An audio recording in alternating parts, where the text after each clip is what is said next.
With a 12-3 vote, the new version of Bill 181 was passed by senators Friday afternoon. The three lawmakers that voted no were Republican Senators James Moylan, Luis Muña, and Mary Torres.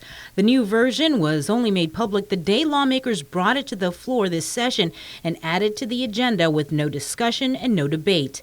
The new version of Bill 181 removes the $7.5 million cap to pay out local war claims, and instead payments will go to all living survivors that have been or will be adjudicated by the Foreign Claims Settlement Commission by the date of the enactment of the bill into law.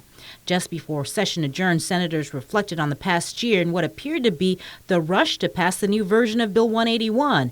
Senator Torres' mother is the survivor of the Japanese occupation of Guam during World War II. She was 12 years old at the time. Bill 181 appears to come with all promise and no contingency. It should be our duty to deliberate and to ask questions. For example, what are the contingencies and possible consequences of paying out the war claims today using local government money funds? There are many issues with this bill, Madam Speaker, beginning with the lifting of the local fund cap, and so many questions about how this claim against the federal government is going to be administered locally. What will happen to the funds, for example, that are already held by the federal government? Why are some of us not entitled to get the information? I don't feel entitled. Senator Tello Taitigui was the lawmaker who objected to adding the new version of Bill 181 to session agenda. She asked, has the quality of life gotten better on Guam? Are people safer? Are GovGuam employees happy with their health care coverage? Whether roads are repaired, and has GovGuam made cuts as promised? I pray that as a body will work hard in the weeks and months ahead to restore public trust in this 35th Guam legislature, and not to repeat what happened these past few days where transparency was not adhered to. As we begin a new year, a fresh start, let us learn from our mistakes.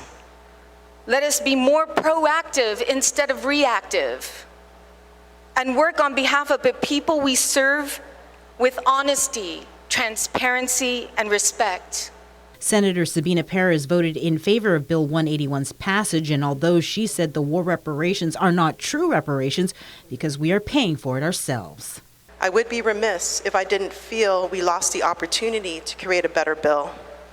Had we had more opportunities for discussion, we might have been able to make the changes to the bill to create more accountability, to strike the balance in providing our Manamco the reparations they urgently need and deserve without potentially sacrificing governmental needs of all our people, like public safety and health care.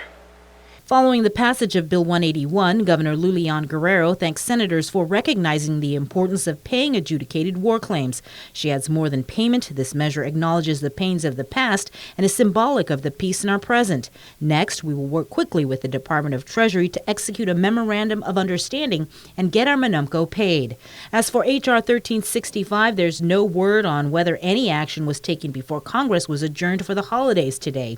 Congressman Michelson Nicholas, however, posted on his Facebook page that we should have this passed and done at the federal level before the end of January. Congress is expected to return from their break on January 3rd. Reporting for Guam's News Network, I'm Sabrina Salas Matanane.